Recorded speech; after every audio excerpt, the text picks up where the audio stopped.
If your actions inspire others to dream more, to learn more, to do more, and to become more, you are a leader.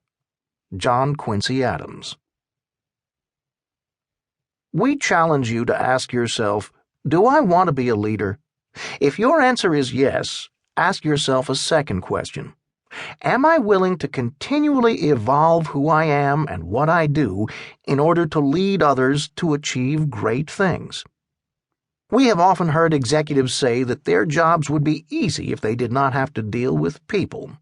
You may have had one of those executives as a boss, in which case you know how uncomfortable it feels to work for them. We understand that building relationships and developing others are rarely easy. Yet successful managers and leaders see these roles as a vital and rewarding part of the job, not as a nuisance. After each promotion, your job will be more complex, the scrutiny more severe, the consequences of failure greater, and the need to align and inspire people more intense. Furthermore, your success increasingly depends less on what you do and more on your vision of the future and how effectively you motivate others to achieve it. For those considering the journey from individual contributor into management, ask yourself the following questions before making a decision. Will I prefer management tasks to acting in the role of expert? Can I transition from receiving kudos to giving them?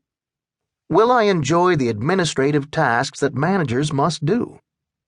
Am I willing to have my success depend on how well others perform? How effective will I be in working with a rainbow of personality styles? For those currently in management who are considering the leap into leadership, remember that being an effective manager does not guarantee success as a leader.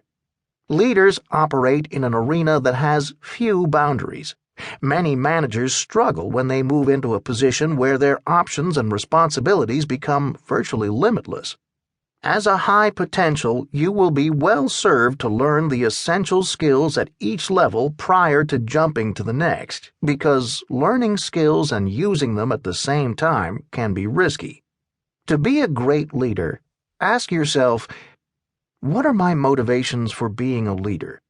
Will I receive satisfaction from developing the capabilities of my people? Can I provide vision and strategic direction to the organization?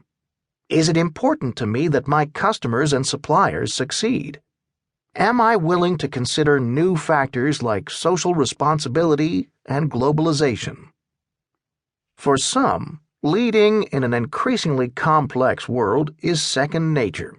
For others, it is an overwhelming challenge. How will you hold up knowing that the professional survival of hundreds or potentially thousands of people depends on your vision, your strategies, and the relationships you build? How great leaders treat others. Simply put, leaders connect with people. The breadth and depth of those connections determine a leader's ability to influence. And the greater the influence, the greater the alignment and results.